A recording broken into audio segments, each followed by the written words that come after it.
I started painting when I was around 2, just painting, drawing, doodling. That's what my father and mother says. The earliest memory of myself, I want to say elementary school, when I can just vividly remember. I always loved art. I had plenty of art books. Anytime I'm in the car late night with my father, family, I'm always doodling, drawing.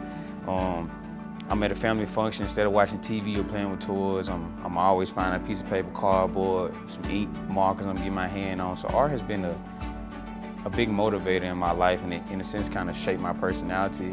What inspires me with my work is the news, outside the news, music, just people around me, such as friends, family, my emotions, the Bible. It's a big motivator in my artwork. Definitely trying to be more intentional and make spiritual pieces. But yeah, art, I at least say 7.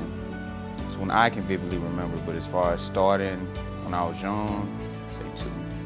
Some challenges I have faced within art, just being a minority, especially a male, and going to a university that's predominantly white. I say representation. The only stigma is a lot of my art professors, they're knowledgeable people. I love them to death, but it's kind of like a disconnect because a lot of them are white or foreign. And then the Black artists you do see, I don't take them. I have spoken to them, seen them. That's probably one. And then another reason would be just exposure. Just kind of being in college, trying to promote an art business is hard because you got classes. Then it's like everybody here is diverse in their own way as far as what they would like customized or what they would like bought. And some of that stuff is new to me as far as designing.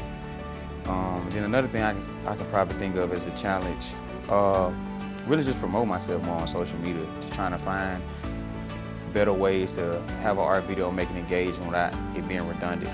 Trying to use a trending sound, start doing YouTube videos, definitely participating in more pop-up shops, and just reaching out to big companies that's in different states, trying to get my website situated, trademark my name, get an LLC going with the art business. So those are the main 3 things I have been faced with. So I started my art business going on 2 years ago.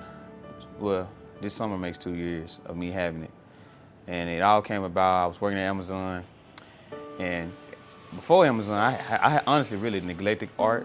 I was doing it from 7 on up to high school and around COVID, and in college I was just strictly doing photography.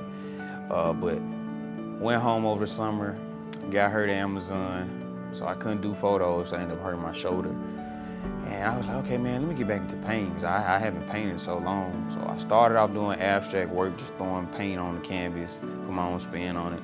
And then I was just in this thought, I'm like, okay, I like what I'm doing, I like this feeling, but how can I have this and where it's substance? It's not just like everybody you see on Instagram, where it can be a meaning. I can really prioritize my work.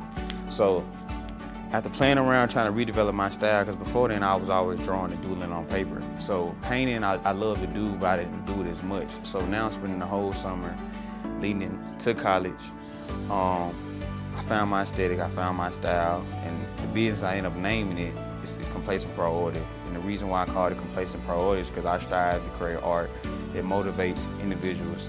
Whether you're a nurse, whether you're a teacher, whether you're a police officer, create art that makes you feel inspired of your passion, or either just your ideas, the emotions you feeling in your head one day. You may not be able to describe it, but I can paint a picture the way you can better explain it to people, either have it in your house that fits your decor. So that's my theme and my thought process. And even now when I make work, I'm always trying to represent minorities, but not with them being black, kind of just with them being colors. Because how I view my art is, each piece I make, I won't recreate, and if I do, it'll be its own person. Because in my bag next to me, you all can't see, but I'll show you, I made a Tupac paint.